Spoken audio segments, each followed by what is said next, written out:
El primer día de la semana, unas cuantas mujeres, discípulas de Jesucristo, por amor al Maestro, van a buscar ungirlo. Se acercan al sepulcro, ellas solas, muy de madrugada. Estamos terminando el Evangelio según San Lucas y queremos, de la mano de las mujeres que aman, de las mujeres discípulas, también nosotros acercarnos al sepulcro, porque amamos al Maestro y ahí se producirá, como en ellas, la sorpresa. ¿Por qué buscáis entre los muertos al que vive? También acercarse a la Biblia, en el fondo, es esto, acercarse al sepulcro. Y la Biblia, la palabra, también nos da noticias de un vacío, de una inquietud que nos llevan al viviente. Bienvenidos una semana más, hoy al final del Evangelio, donde nos espera la sorpresa de alguien que ha roto la muerte y nos ha abierto la puerta de la esperanza definitiva. Bienvenidos.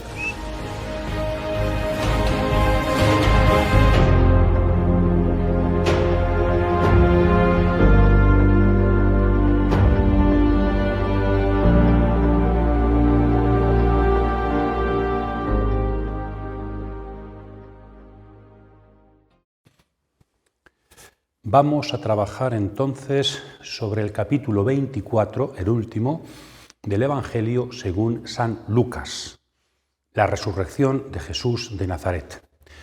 En todos los Evangelios, el último capítulo está dedicado a la resurrección, dedican un capítulo. Mateo 28, siempre el último. Marcos 16, Lucas 24 y Juan 20. Es cierto que Juan, después del capítulo 20, con su conclusión, tenemos un epílogo, una especie de añadido, que tiene también otros textos sobre la resurrección, el capítulo 21. Pero en principio, cada evangelio dedica un capítulo a narrar la resurrección. Y en los evangelios, sobre todo Mateo, Lucas y Juan, aparecen los relatos del sepulcro vacío y también relatos de apariciones. En Marcos, como vimos en su día, es un poquito más compleja la cuestión, ¿no? Bien, según los estudiosos de la Biblia, las noticias sobre la resurrección son de dos tipos. Hay dos tipos de textos, ¿no? Unos que son textos más bien de confesión, del credo, una fórmula: Cristo murió por nuestros pecados y resucitó al tercer día, ¿no? Fórmulas de resurrección que la fe de la Iglesia confiesa. La más famosa, 1 Corintios capítulo 15. Junto a estos textos antiquísimos, ¿no?, de confesión, tenemos los textos de los relatos, que serían primero del sepulcro vacío. Hay dos tipos de relato principales: sepulcro vacío y después apariciones. Relatos donde se nos dice que encontraron el sepulcro vacío, sobre todo ligados a las mujeres, aunque no solo, veremos, y los relatos de apariciones que están ligados sobre todo a los discípulos. En concreto, el capítulo 24 de San Lucas podemos dividirlo en las siguientes escenas. Primera escena, las mujeres que se encuentran el sepulcro vacío y los dos ángeles que les dan un mensaje, ¿no?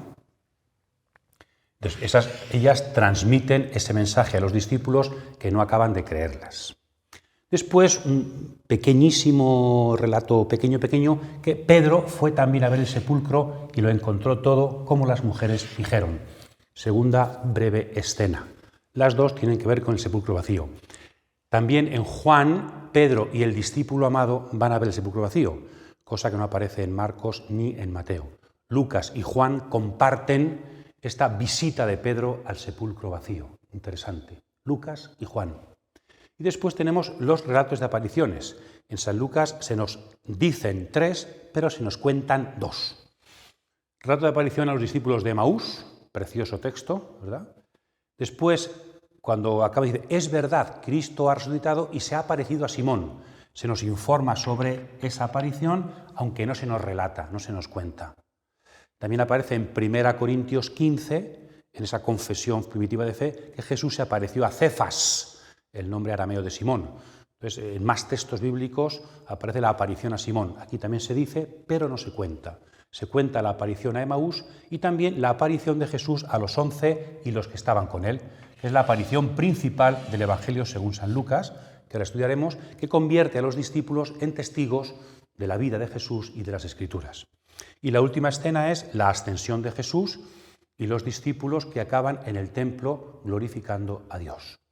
Estas son las escenas todas las escenas del capítulo 24 de San Lucas. Ya hemos trabajado en 2 vídeos anteriores, de hace 2 años, los tenéis en este canal. Primero estudiamos la aparición a los discípulos de Emaús, un texto precioso.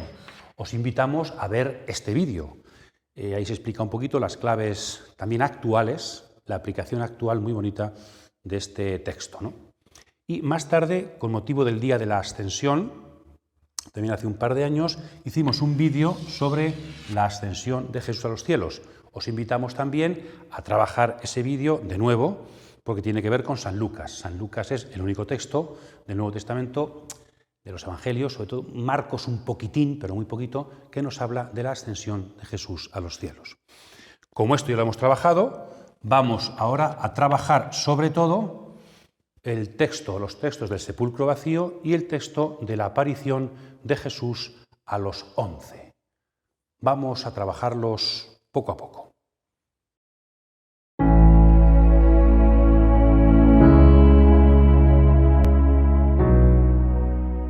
Las mujeres que habían venido con él desde Galilea fueron detrás y vieron el sepulcro y cómo era colocado su cuerpo. Luego regresaron y prepararon aromas y mirra, y el sábado descansaron según el precepto. El primer día de la semana, muy de mañana, fueron al sepulcro llevando los aromas que habían preparado. Pero encontraron que la piedra había sido retirada del sepulcro. Entraron, pero no hallaron el cuerpo del Señor Jesús. No sabían qué pensar de esto, cuando se presentaron ante ellas 2 hombres con vestidos resplandecientes. Asustadas, inclinaron el rostro a tierra, pero les dijeron: ¿por qué buscáis entre los muertos al que está vivo? No está aquí, ha resucitado.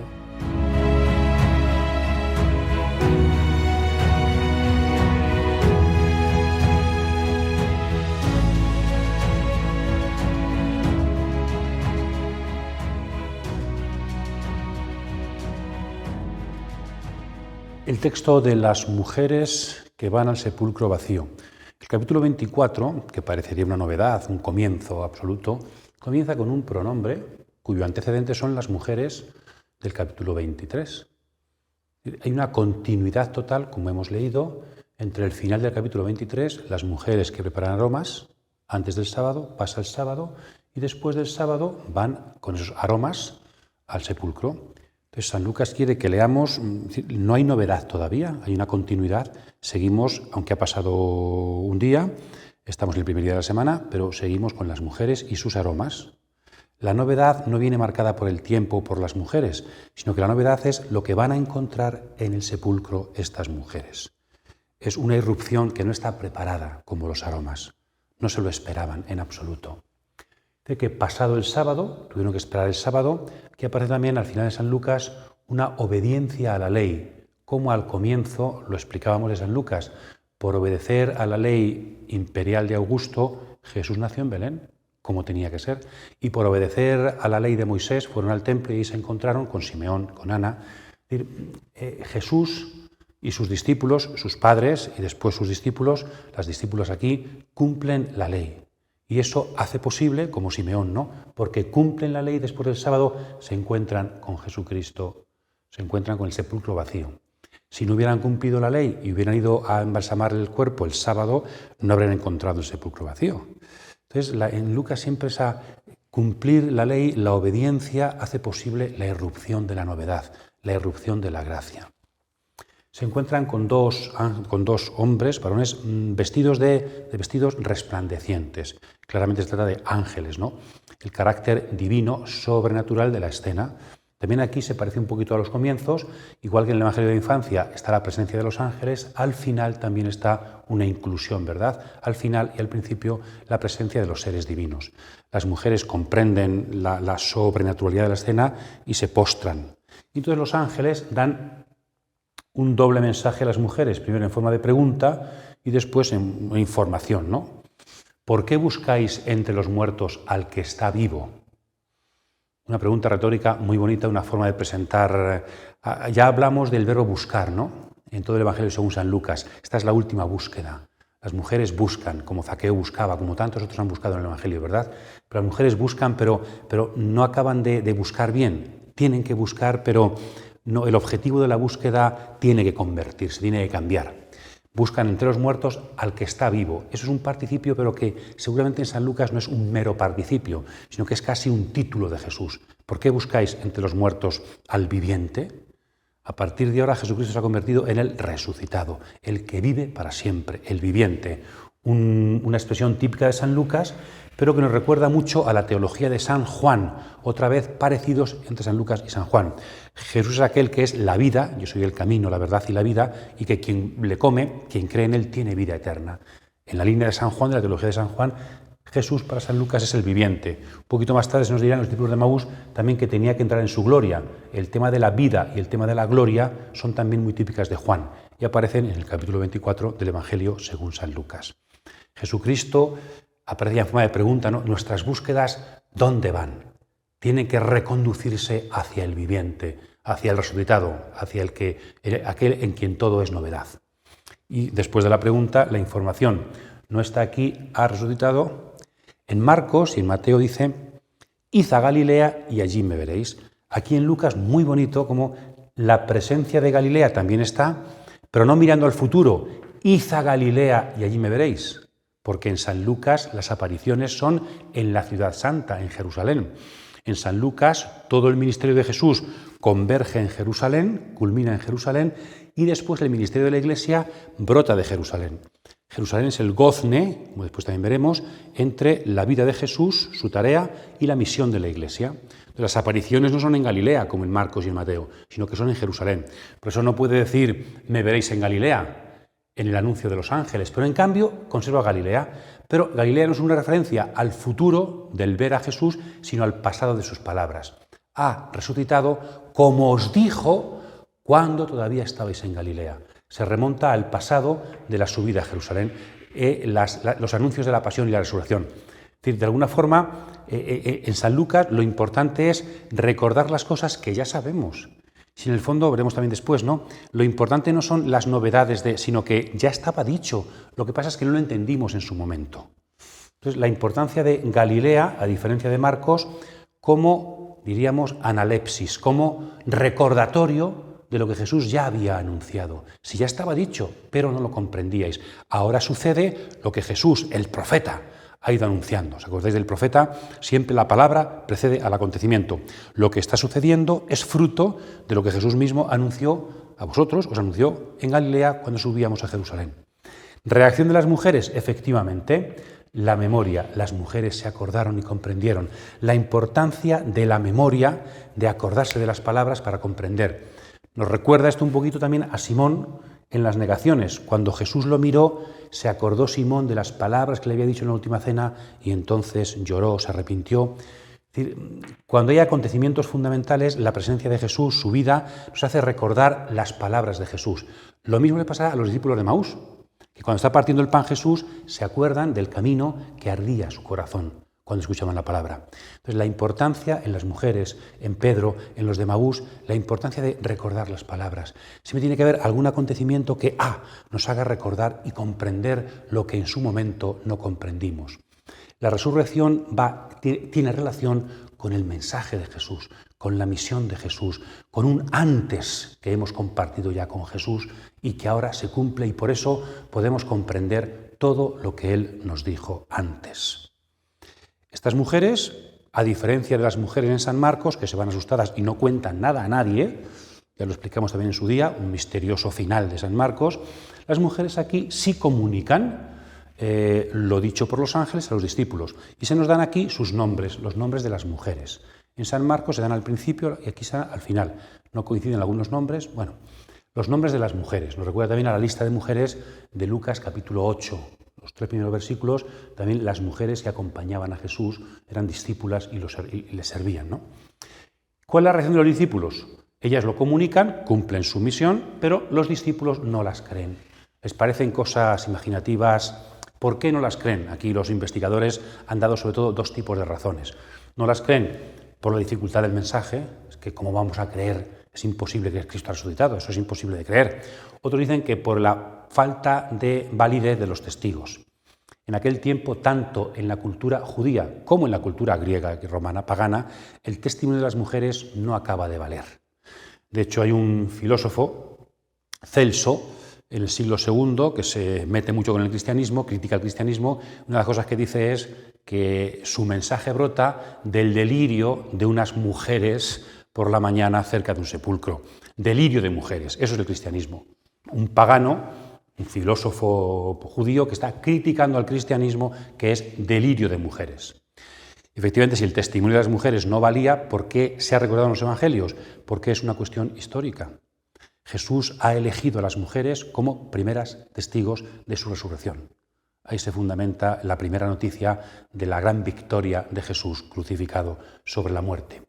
Y también tiene que ver con la historia, la primera dimensión. No son cosas incompatibles. ¿Por qué no creían los discípulos? Pues seguramente porque lo decían mujeres y no las creían, pero también porque no acababan de poder entender el misterio que se estaba diciendo. Cristo ha resucitado.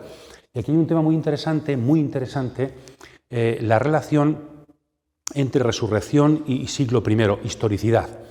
Hay muchos autores, algunos, por ejemplo, Reimarus, que hemos hablado de él en alguna charla sobre el Jesús histórico. Reimarus dice que Jesús fue un Mesías político y luego los discípulos inventaron la resurrección de Jesucristo. En el siglo I, por lo que hoy sabemos, más que Reimarus en el siglo XVIII, por lo que hoy sabemos del siglo I, del judaísmo del siglo I, no se podía inventar la resurrección. Me explico. En el siglo I, después de Cristo en el ámbito judío, muchos judíos, como por ejemplo los saduceos, los sacerdotes, no creían en la resurrección. Sin más. Y había grupos de judíos que sí creían en la resurrección. Fariseos, esenios. Parece que Jesús y los discípulos participaban de esa creencia. Jesús y sus discípulos, los fariseos, creían en la resurrección. Pero, ¿qué idea tenían de resurrección de los muertos? Una resurrección escatológica, futura, al fin de los tiempos y de todos. En el siglo I, el judaísmo no concibe una resurrección individual en el presente. Entonces, los discípulos no pudieron inventar una resurrección individual en el presente, porque esa idea no cabía entonces. Es uno de los criterios de historicidad de este dato, es la discontinuidad con el judaísmo de aquel tiempo. Es decir, no pudieron inventar este dato porque no formaba parte del acervo cultural y religioso de aquella época. Bien, interesante. Entonces, por eso no pueden creerlas porque no tienen la capacidad para creerlas. No esperaban. Igual que no esperaban un Mesías crucificado, no esperaban un resucitado hoy. No podían esperar eso. ¿Por qué lo transmitieron? Porque fue una irrupción de una verdad histórica. Cristo murió en la cruz, no podemos hacer nada, ha muerto en la cruz y resulta que ahora tenemos un sepulcro vacío, no podemos hacer nada y luego se aparece Jesús. Entonces, ahí tenemos eso, una cuestión, la historia, la verdad irrumpe mucho antes que la teología o que la idea. La idea, la profundización viene después. En este tema, los santos padres, muy bonito, hacen una lectura simbólica y dicen, lo comparan con Génesis capítulo 2, ¿no? El primer pecado. Eva fue la que comunicó con el fruto el pecado a Adán y su consecuencia de muerte. Eva significó para Adán la transmisión de la muerte fruto del pecado. Y en cambio ahora las mujeres significan para los discípulos la transmisión de la vida. Los tiempos cambian. Esto también se aplica a María, pero en este caso a las mujeres, ¿no? La importancia de la mujer en la transmisión de una vida que ha irrumpido venciendo el pecado y sus consecuencias de muerte.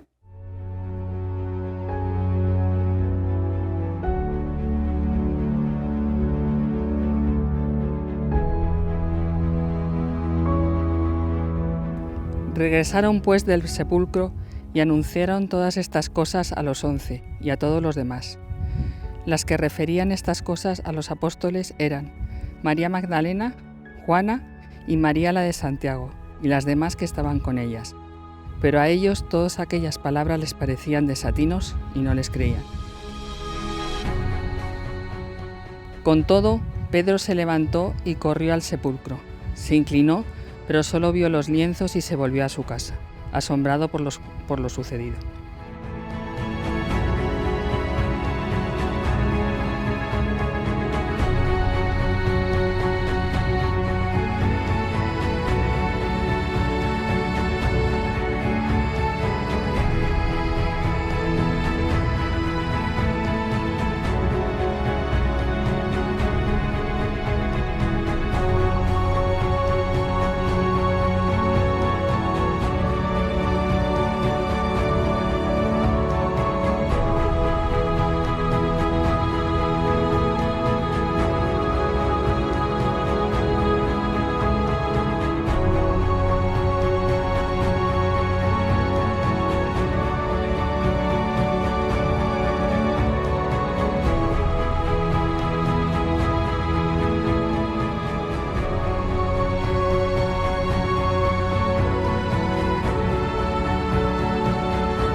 Después de la escena de las mujeres en el sepulcro y su comunicación a los 11 y a los que estaban con ellos, tenemos una visita de Pedro al sepulcro él solo, que como dijimos también aparece en San Juan, solo que acompañado del discípulo amado, Juan capítulo 20. Algunos piensan que hay como un increscendo en las escenas de San Lucas, en los discípulos. Primero, no creen a las mujeres, no creen en absoluto. Después Pedro va al sepulcro y se admira, y ha crecido. Y después los discípulos de Maús se encuentran con Jesús y por fin creen en Jesús, ¿verdad? No creer, admirarse, interrogarse, preguntarse, y la fe, un increscendo en estas apariciones. La visita de Pedro al sepulcro, aparece el tema de los lienzos, como en San Juan, y se asombra. Algunos exegetas dicen que esta es una de las características principales de San Lucas, que tiene como 3 grandes insistencias muy propias de él, ¿no?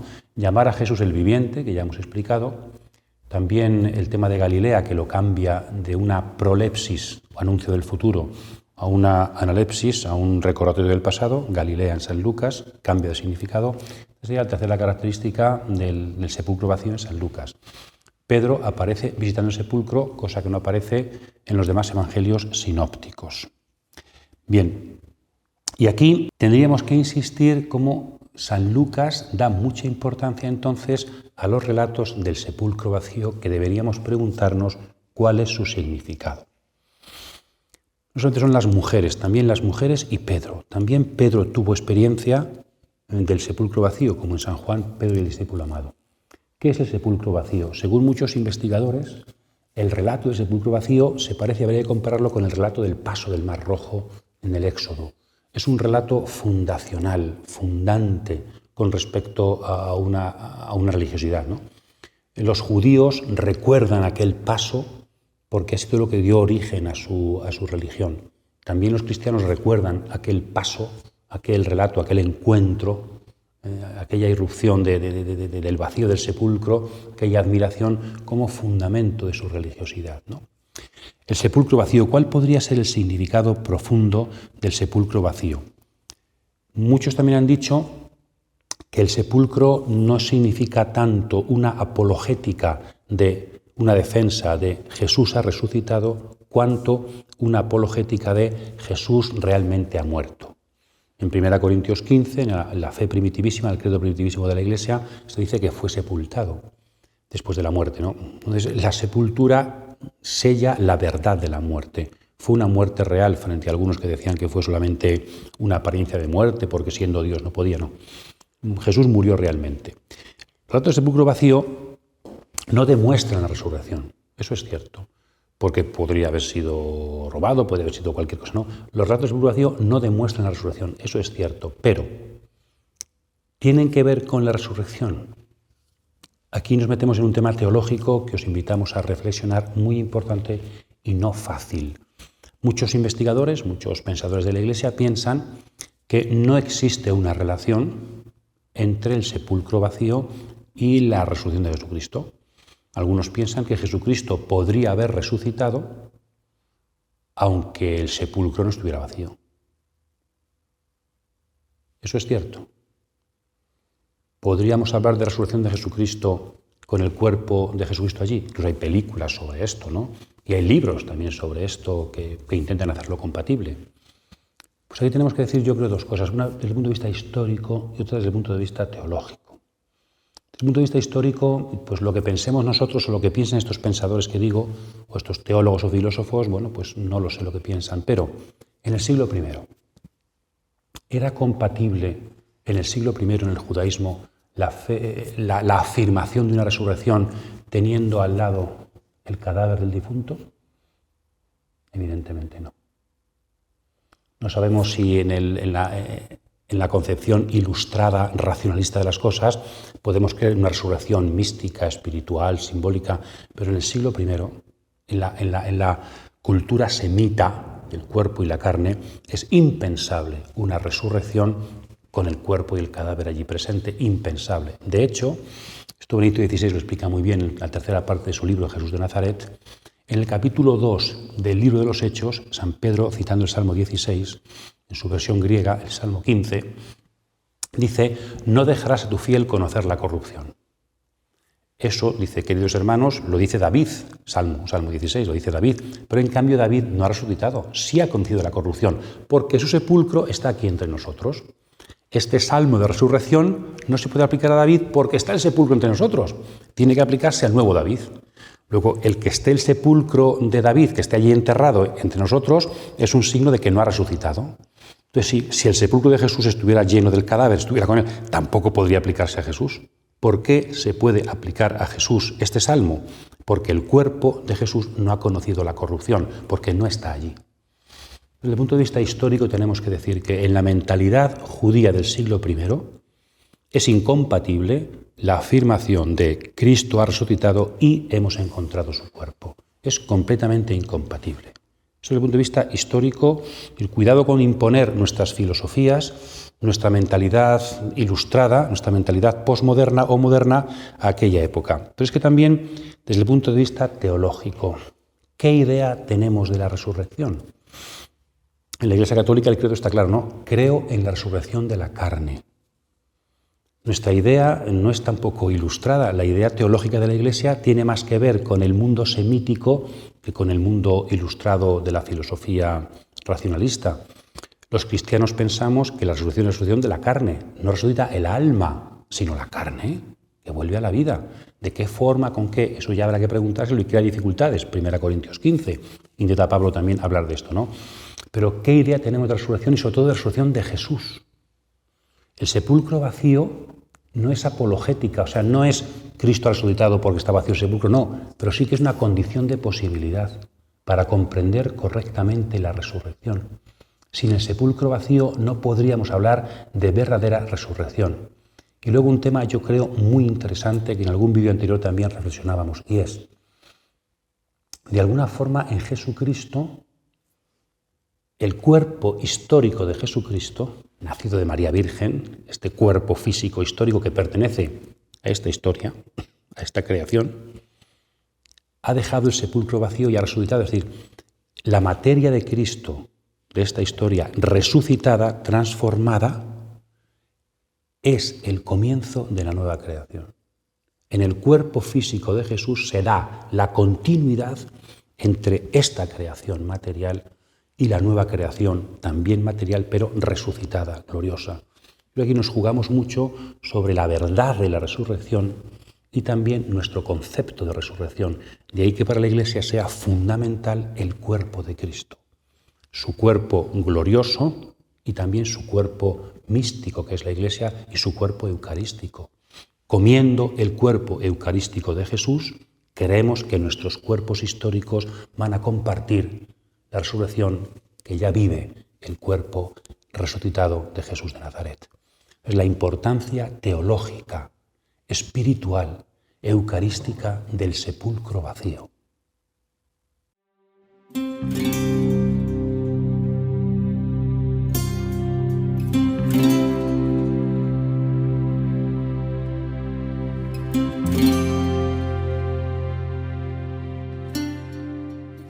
A continuación del sepulcro vacío, la primera aparición de Jesús en San Lucas es a dos discípulos que iban a Emaús, que como hemos dicho ya explicamos en un vídeo anterior, pero dos subrayados aquí, ¿verdad? ¿Os acordáis cómo en esta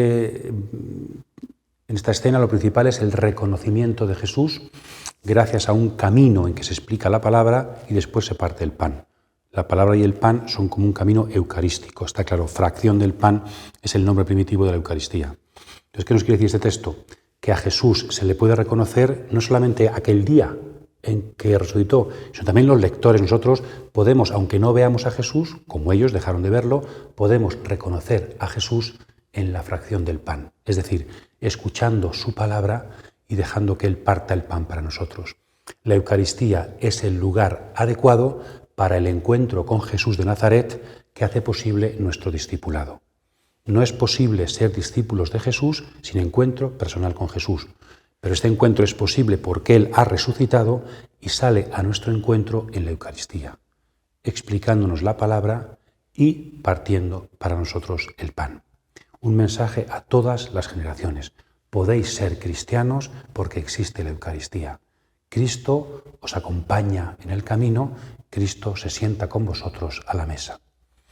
Y después esta aparición se parece mucho a la siguiente, que vamos a explicar ahora, la aparición a los 11, a los demás, y es, yo creo, una aparición que prepara la siguiente. Jesús de Nazaret se aparece a unos discípulos que habían perdido la esperanza, que volvían a Emaús, a lo suyo, a su tierra. Los discípulos de Emaús son como la oveja perdida, Lucas capítulo 15.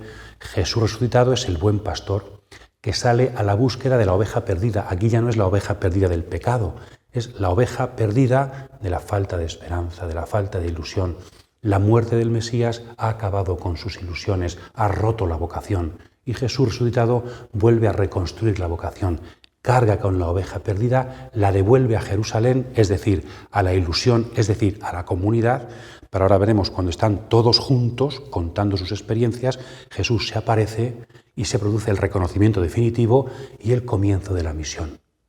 También quizá nosotros estamos muchos por nuestros Emaúses y hace falta que Cristo irrumpa en la Eucaristía para que nos recoja de nuestras cosas, para que nos recoja de nuestras faltas de esperanza, nos devuelva a la Iglesia, al corazón eucarístico de la comunidad y allí pueda hacer brotar de nuevo la misión. Porque el mundo necesita la misión de la Iglesia, el resucitado va buscando esos testigos perdidos que han dejado atrás la ilusión para recuperarlos en la Eucaristía y así que el mundo tenga una esperanza.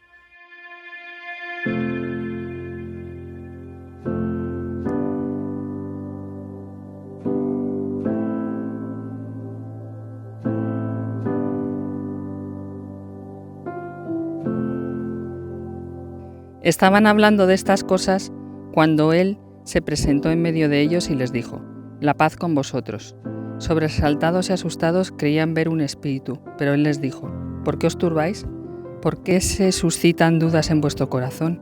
Mirad mis manos y mis pies, soy yo mismo. Palpadme y ved, porque un espíritu no tiene carne y huesos como veis que yo tengo». Y diciendo esto les mostró las manos y los pies. Como no acababan de creérselo a causa de la alegría y estaban asombrados, les dijo: «¿Tenéis aquí algo de comer?». Ellos le ofrecieron un trozo de pescado. Lo tomó y comió delante de ellos.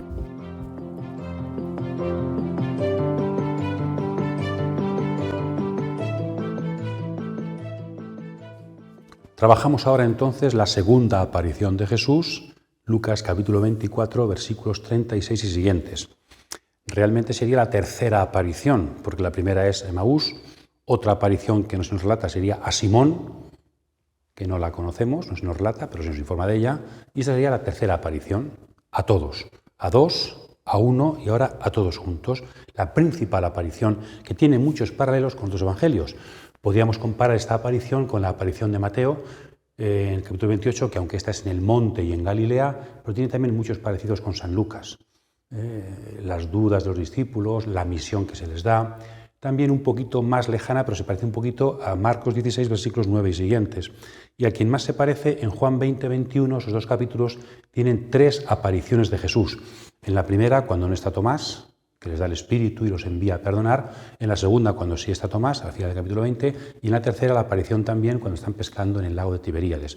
A la que más se parece, os invitamos a comparar cositas, es a la primera aparición del capítulo 20. Lucas 24 y Juan 20 es que hasta no solamente la estructura de la aparición, sino las mismas expresiones, la paz con vosotros, la referencia al Espíritu, la referencia al perdón de los pecados, son las mismas expresiones. Otra vez, la cercanía entre San Lucas y San Juan. La aparición de Jesús a los discípulos tiene muchísimos parecidos. Parece estar sacada de la misma tradición. Parece estar hablando del mismo acontecimiento, evidentemente. También Ignacio de Antioquía, en un texto que parece independiente, habla de la aparición de Jesús, que demostró con su carne, su presencia, también se podría comparar. Y otros han comparado un poquito este texto, esto ya es más lejano, pero bueno, con Jesucristo caminando sobre las aguas en el capítulo 6 de Marcos y sus textos paralelos en Mateo y en Lucas. Pues aquí estamos en el fondo viendo cómo San Lucas transmite por su cuenta y con sus matices también, con su teología, con su forma de contar, un acontecimiento que se conoce por otros muchos textos del Nuevo Testamento. Cada uno lo presenta de una forma distinta, con insistencias distintas, pero todos hacen referencia a esa aparición de Jesús resucitado que tiene como dos grandes dimensiones, ¿no? Vamos a verla ahora. La primera es reconocimiento del Señor, de verdad Jesucristo ha resucitado, encuentro personal con Jesús que murió y está vivo. Y segundo, eso implica una misión por parte de los discípulos del resucitado.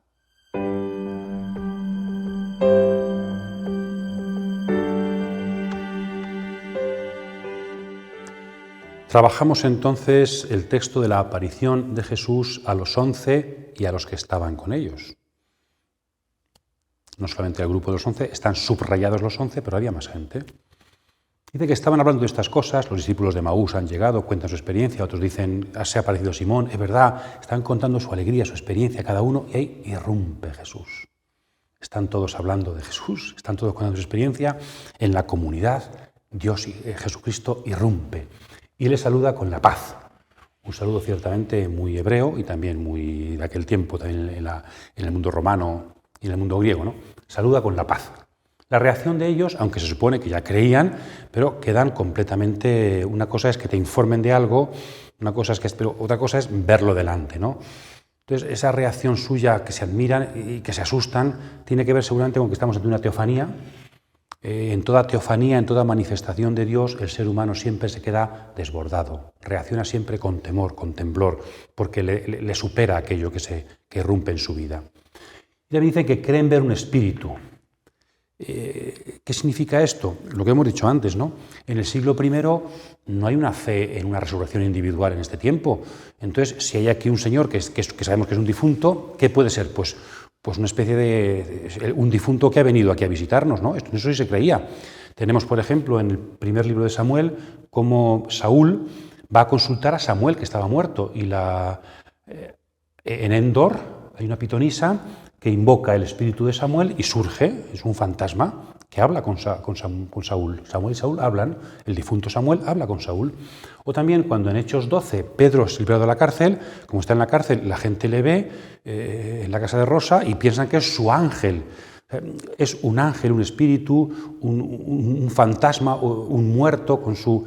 En eso sí podían creer. Entonces ellos se asustan porque piensan que es él. Y Jesús lo que les hace ver es que no es el fantasma de Jesús, que no estamos como en estos casos que hemos dicho aquí, sino que es Jesús de Nazaret realmente vivo, él y él mismo, ¿no? Es esto la primera parte de este encuentro, está todo dedicado al reconocimiento de Jesús. Jesús viene no solamente a que los discípulos, a parecerse a los discípulos, sino que a hacer comprenderles que es real su resurrección y que es él mismo, identidad y realidad del resucitado. Entonces les muestra los pies y las manos, lo cual nos recuerda también a Juan 20, las manos y el costado, aquí los pies y las manos. No se nos dice por qué, en Juan se nos dice que es por los agujeros de las heridas, quizás sea lo mismo, pero Lucas no lo explicita, los pies y las manos, es decir, las huellas de la cruz, ¿verdad? Dice, ved y palpad y ved, las dos cosas, ved para que veáis que soy yo mismo, el reconocimiento de que no es otro, soy yo Jesús, y que soy de carne, no soy fantasma, soy yo y tengo realidad. Identidad de Jesús es el mismo y realidad es su cuerpo físico que ha resucitado. Hay una discontinuidad, por eso los discípulos de Emaús no lo reconocen, hay una irrupción es el cuerpo glorioso, Jesús ha pasado a la nueva realidad, no vuelve a morir más, ya vive para siempre, pertenece al ámbito de lo divino, pero es él mismo y tiene carne gloriosa, carne resucitada, pero carne. San Lucas insiste todavía más, no acaban de creer, dice, siempre justifica a los discípulos, debido a la alegría, Y entonces Jesucristo, además de ver y palpar, darme de comer. Pide un pez, hay muchas páginas escritas sobre ello, como un pez en Jerusalén.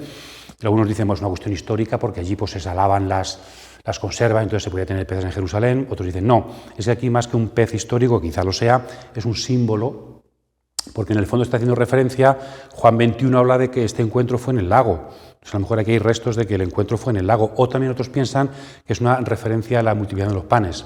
En cualquier caso, el significado del pez es también simbólico, efectivamente, y tiene que ver con un contexto eucarístico, ¿verdad? Juan 21, Marcos capítulo 6 y capítulo 8, la multiplicación de los panes.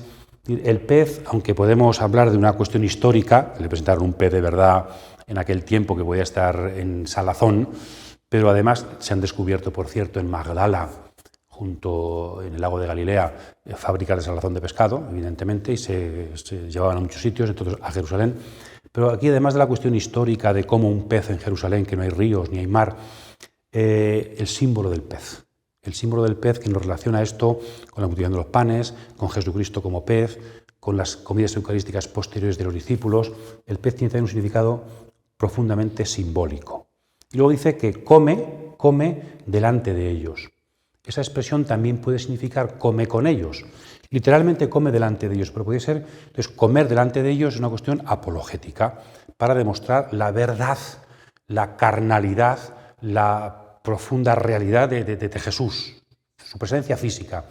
Y si se dice, seguramente también significa comer con ellos, como en San Juan sí se explicita, sería porque, o como en Emaús, algo parecido, y es que ¿dónde se aparece Jesús? Comiendo. La importancia de las comidas para encontrarse con Jesús resucitado. Jesús pone la mesa para sus discípulos, o los discípulos ponen la mesa y Jesús irrumpe en la mesa. La comida sirve para reconocer a Jesús, su realidad, pero también para entrar en comunión con Jesús. Sacrificios de comunión en el Antiguo Testamento, ¿no? Acordaos en la última cena, no volveré a comer ni a beber el vino. De alguna forma, el que Jesús vuelva a comer con los discípulos es que se está adelantando ya el final, el reino.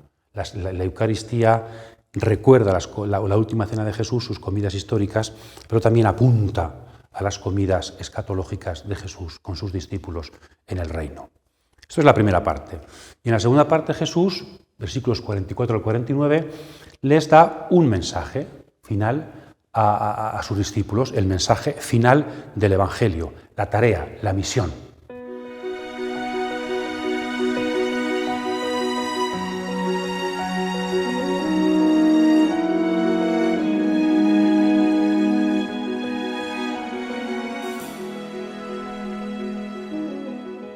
En este mensaje de Jesús a los discípulos, lo primero, como los ángeles a las mujeres en el sepulcro vacío, la memoria.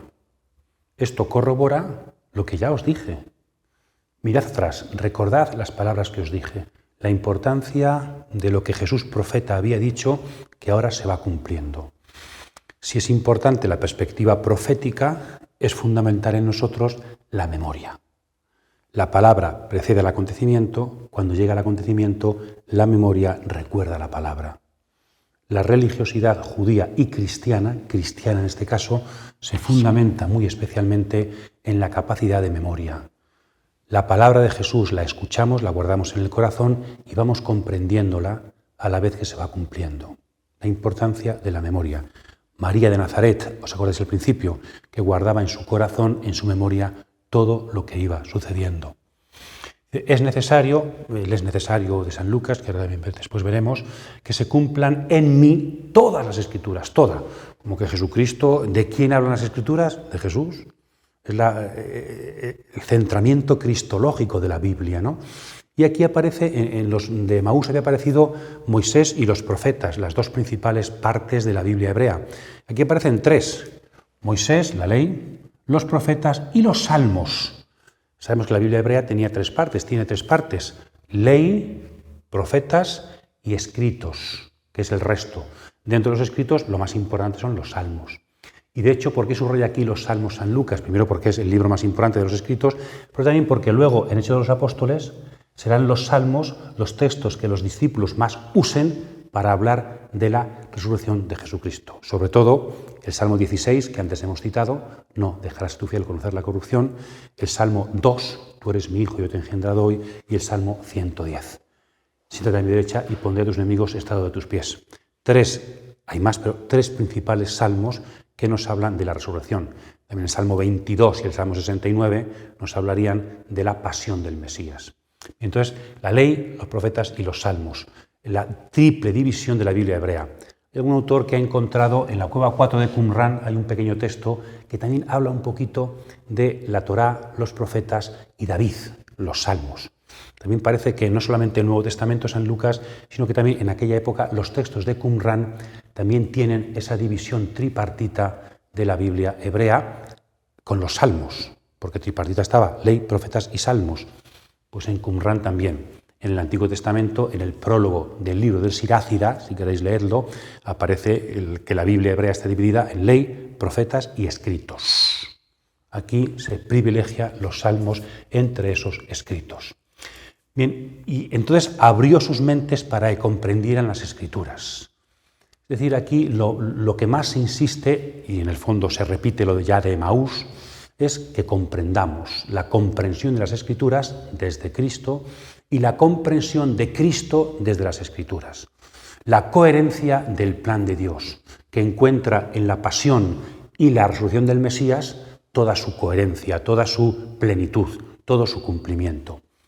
Acordaos que San Lucas, ya desde el capítulo 4 y antes, Jesús viene para que los ciegos tengan vista. La importancia del comprender en San Lucas. Aquí al final se subraya de una manera especial. Jesús quiere no solamente que se cumplan las Escrituras, que se han cumplido en Él, sino que Jesús quiere hacer partícipes a sus discípulos de ese cumplimiento. Quiere que entiendan, para que después se hagan testigos de ello. Jesús no solamente quiere que pasen cosas, no solamente quiere salvarnos, que es lo principal, sino que quiere que nosotros comprendamos su salvación. Seamos conscientes del plan de Dios. No solamente, Señor, que se cumpla tu voluntad, sino que yo participe de esa voluntad, que yo comprenda esa voluntad, porque somos personas libres, somos adultos, queremos que el Señor quiere compartir con nosotros todo lo que Él sabe. Esto también mucho de San Juan, ¿verdad? Os he dado a conocer todo lo que el Padre me ha dado. La importancia de comprender a Jesús, de comprender las Escrituras, de comprender los planes de Dios. En los Hechos de los Apóstoles también aparecerá esto, sobre todo con San Pedro, que comprende los planes de Dios poco a poco. La conversión no solamente es una conversión moral, ser cada día mejores, sino una comprensión y conversión profunda. Cada día entendemos mejor y participamos más de los planes misteriosos de Dios sobre la historia. Y en concreto, ahí podría haber terminado, pero continúa. ¿Cuál es ese plan de Dios? Y dice dos cosas, una que ya conocíamos y otra que es novedosa. Primera, es necesario, otra vez, ¿verdad? Dei, lo hemos explicado muchas veces en estos vídeos de San Lucas, es necesario, forma parte del plan de Dios, que el Mesías prometido, el Mesías, pase por la pasión y muerte y pase por la resurrección. Es necesario que el Mesías padezca, dijo a los de Emaús. Todo esto lo había anunciado Jesús en los anuncios de la pasión subiendo a Jerusalén. Recordad que os lo dije. Pero aquí añade una cosa nueva. Ahora comprendéis lo que os dije, ahora ha sucedido lo que os dije. Ese plan de Dios se ha cumplido. Pero ahora falta una segunda parte que aún no se ha cumplido. Y es que hay que predicar en el nombre de este Mesías muerto y resucitado la conversión para que reciban el perdón de los pecados todos. La universalidad del perdón. Para San Lucas, lo sabéis, ha sido muy importante la conversión, el perdón de los pecadores. Es una perspectiva muy del Evangelio de la Misericordia de San Lucas. Y aquí la novedad es que esto se amplía a todas las naciones. La universalidad, que hasta ahora había aparecido de forma sutil, pero no de forma clara. De hecho, después, en los Hechos de los Apóstoles, la Iglesia se preguntará, y en Hechos 15 lo resolverá, ¿podemos predicar el Evangelio a los paganos? Aquí Jesús lo dice. Está anunciando proféticamente lo que luego la Iglesia cumplirá a partir de Hechos 15, sobre todo con la colaboración de San Pablo y de Bernabé. También los paganos merecen el perdón, merecen la conversión debido a la muerte y resurrección del Mesías. Entonces, este es el plan de Dios, un doble plan de Dios. Lo que sucede con Jesús, que San Lucas ha contado, y lo que sucede con la Iglesia, que lo va a contar en Hechos de los Apóstoles. En esta doble frase está Jesús resumiendo el Evangelio y el libro de los Hechos, la misión de Jesús y la misión de la Iglesia. Por eso dice, vosotros sois testigos de todo esto. No es que vosotros os envío a cumplirlo, yo creo que este matiz es importante. Quien cumple el plan de Dios es Dios. Este es necesario significa que Dios lleva adelante la vida del Mesías y Dios lleva adelante la predicación de la conversión. ¿Qué sois vosotros? Los testigos de lo que está pasando. No es que dependa de vosotros la misión como si, no. Dios la lleva adelante y vosotros estáis viendo esto, comprendéis esto y lo transmitís. No hay tanto como en Mateo, id por todo el mundo y... No, esto sucede en el mundo. Sed testigos de esto, vosotros sois testigos de todo esto. La misión de los discípulos en San Lucas es un testimonio. Esta palabra, testigos, nos recuerda al capítulo 1 de San Lucas. ¿Cómo ha escrito San Lucas su Evangelio? Porque las cosas que sucedieron fueron predicadas por testigos oculares. Hay una inclusión. Al principio del Evangelio aparecen los testigos como aquellos que informaron a San Lucas de lo que pasó. Al final del Evangelio volvemos al principio, el comienzo del testimonio. Diríamos que porque Jesús les mandó ser testigos, San Lucas recibió ese testimonio y pudo poner por escrito su Evangelio. El Evangelio del testimonio. San Lucas es testigo del testimonio de los primeros testigos. Pero esto todavía no es suficiente. No es suficiente con comprender y con haber sido enviados. Falta un último requisito. Tenéis que esperar todavía. Casi nos daría gana de, pues vamos por todo el mundo ya. Hay que esperar. ¿A qué? A que se cumpla entre vosotros la promesa de mi Padre. A que seáis revestidos del poder de lo alto, como María de Nazaret. Otra inclusión con el principio. El poder del cielo vendrá. ¿Cómo será esto? Pues no conozco varón. El poder de lo alto te cubrirá con su sombra. Se está hablando, aunque no se explicite, del Espíritu Santo. Se está preparando Pentecostés, Hechos capítulo 2. Es decir, el Evangelio queda abierto, no ha terminado. Para poder cumplir esto hace falta un requisito final que en San Lucas no se cuenta.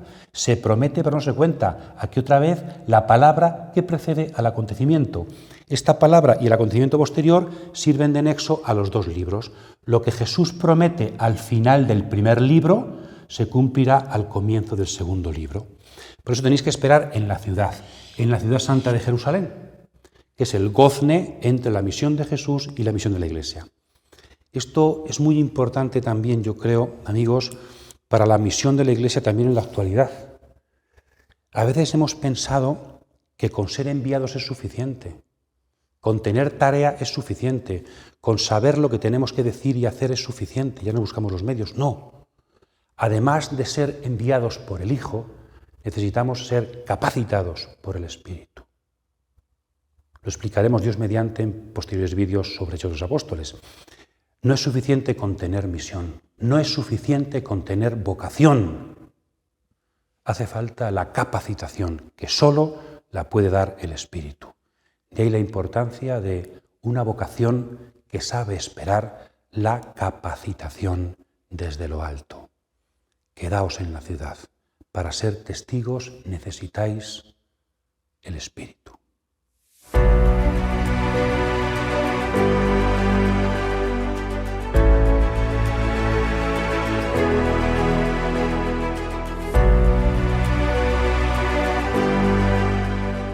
Que tenemos un vídeo sobre la ascensión que os invitamos a visitar. Vamos a decir un resumen muy cortito de los principales mensajes de este pequeño texto de Jesús cerca de Betania.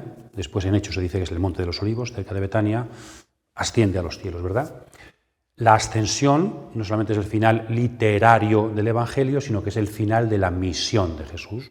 Jesús nace, irrumpe en el Evangelio al principio, Jesús desaparece, asciende en cuerpo, ha resucitado, asciende a los cielos. En Hechos se dirá que es 40 días después. Aquí no se nos dice nada de días. La impresión que da es que es el mismo día, pero no se nos dice nada. La ascensión de Jesús. Final de la misión de Jesús. Jesús desaparece porque ha dejado pendiente una promesa y una misión de sus discípulos. También este texto, que se cuenta al final de Lucas y al principio de Hechos, sirve de gozne entre la misión de Jesús, que se cuenta en Lucas, y la misión de la Iglesia, que se cuenta en Hechos. Es decir, la ascensión mira hacia adelante, mira hacia el futuro de la Iglesia. Jesús asciende, pero se queda como la cabeza del cuerpo, que es la Iglesia. Recordad ese preciosísimo bajorrelieve de Silos, Jesús cabeza ascendiendo, los discípulos su cuerpo, con una tarea. La ascensión mira hacia el futuro, al libro de los Hechos y la misión de la Iglesia. Pero por otra parte, la ascensión, como es el final de la misión de Jesús, mira también al pasado. Hay una inclusión con el comienzo del Evangelio. En el capítulo 1, versículo 5, aparece Zacarías que entra al templo y allí recibe una revelación de que va a ser padre de Juan Bautista. Entra al templo. Al final, los discípulos de Jesús, una vez que Jesucristo ha ascendido, se quedan en el templo y estaban allí muy alegres, bendiciendo a Dios, dando gloria a Dios. Entonces, el Evangelio comienza en el templo, con un sacerdote del Antiguo Testamento, termina en el templo con los discípulos de Jesús. Ha pasado de lo antiguo a lo nuevo. Una inclusión preciosa, la importancia del templo, el toro, ¿os acordáis?, en San Lucas. Y también se repiten los temas de todo el Evangelio, pues todo en la infancia, de la alegría y la gloria de Dios, la glorificación de Dios. Entonces, la ascensión sirve para cerrar de forma preciosa los temas principales del Evangelio y para abrirnos a la Iglesia. Y por otra parte, estos versículos son toda una cristología preciosa. Presenta a Jesús, yo creo, bajo una doble, una bastante más clara, otra un poquito más sutil. Y es Jesús como sacerdote y como víctima. Me explico. Jesús nunca, fuera de la carta a los Hebreos, en ningún lugar del Nuevo Testamento se dice explícitamente que Jesús fuera sacerdote. Pero en cambio en San Lucas, con este gesto y también con los 10 leprosos que tenían que ir a los sacerdotes y un leproso vuelve a Jesús, ahí también yo creo sutilmente se está diciendo que Jesús es sacerdote, y aquí de forma aún más clara me parece, porque Jesucristo, antes de ser elevado al cielo, hace un gesto de levanta las manos para bendecir a los discípulos. Levanta las manos para bendecir a los discípulos y después asciende. Ese gesto en el Antiguo Testamento aparece en estos dos textos, Levítico 9:22, Sirácida, Eclesiástico 50:20, y se aplica al sumo sacerdote. Es un gesto sacerdotal. De hecho, aquí se dice que Aarón bendijo y luego descendió del estrado en el que estaba. Jesús bendice y ascendió. Entonces yo creo que este gesto de Jesús bendiciendo antes de ser elevado al cielo, está San Lucas con este gesto presentándonos a Jesús resucitado, la misma perspectiva que en la carta a los Hebreos, como sacerdote de la nueva alianza. No se dice explícitamente, ahí sutilmente se nos muestra. Y luego, si esto es verdad, entonces la inclusión con el inicio es mucho más sutil. ¿Cómo comienza el Evangelio? En el templo con Zacarías, y hemos dicho que acaba en el templo con los discípulos. Pero aquí hay algo más sutil, y es que el Evangelio comienza no solamente con el templo, sino con un sacerdote del Antiguo Testamento penetrando en el templo físico. ¿Y cómo termina el Evangelio? Con un sacerdote nuevo penetrando en los cielos, que es el templo verdadero, el lugar donde Dios habita. Yo creo que aquí hay una inclusión muy sutil, no solamente por el templo físico que están allí los discípulos, sino por el movimiento de entrada de un sacerdote del Antiguo Testamento que irrumpe en el templo físico, capítulo 1, y el nuevo sacerdote que entra, irrumpe en el templo celestial, Jesús de Nazaret. Esta es la inclusión sutil y principal, creo yo, del Evangelio. Y después, un pequeño matiz, la palabra ascender en el libro de los Hechos de los Apóstoles es un verbo normal que se aplica a Elías, luego lo veremos, Dios mediante, asciende a los cielos, pero aquí no se dice que Jesús ascendió a los cielos, sino que Jesús fue elevado al cielo en pasivo, en voz pasiva, y con un verbo que no significa tanto ascender, sino que es un verbo, el ser elevado, que se aplica a las ofrendas del Antiguo Testamento. Cuando un sacerdote ofrecía una ofrenda, la elevaba al cielo para que llegara a la presencia de Dios. Entonces, aplicar el verbo de las ofrendas, de las víctimas, a Jesús, creo yo, que podría ser también una sutil referencia de San Lucas a que Jesucristo no es solo sacerdote que entra al templo, sino víctima, su carne resucitada, víctima ofrecida a Dios. Si esto es verdad, Cristo como sacerdote y víctima, la perspectiva está muy cerca, como he dicho, a la carta a los Hebreos. Hebreos dice que Jesucristo es la víctima, su carne, y que también es el sacerdote resucitado que entra en el cielo, en el templo verdadero, que es la presencia de Dios. Queda aquí sutilmente un interrogante. Está San Lucas, sin atreverse a decirlo explícitamente porque nadie lo dice, pero sugiriéndonos que Jesús es el sacerdote y la víctima de la nueva etapa de la religiosidad de la humanidad. Y de esta forma el Evangelio termina no sin dejarnos con una promesa. Una tarea, seréis mis testigos, una promesa. recibiréis la fuerza de lo alto para cumplir esa tarea.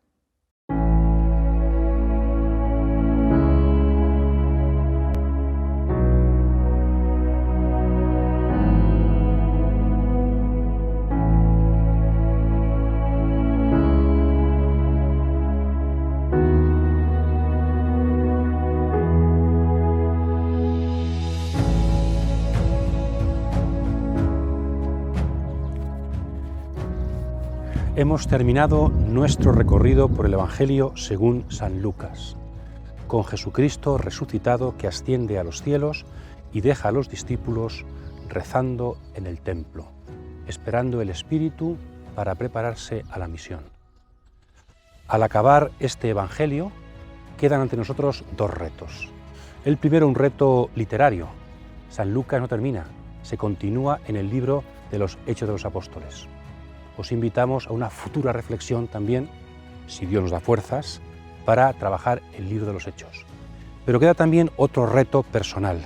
Dice Jesús: he abierto vuestra mente, habéis comprendido las Escrituras, veis cómo Dios transforma el mundo, por tanto, sed testigos de esto. Estamos cautivados por la palabra para convertirnos en testigos de la palabra. El mundo de hoy necesita personas que comprendan, que Jesús resucitado les haya abierto la mente para que siembren la esperanza. Estamos en manos de Dios. Sus caminos se desarrollan en la historia.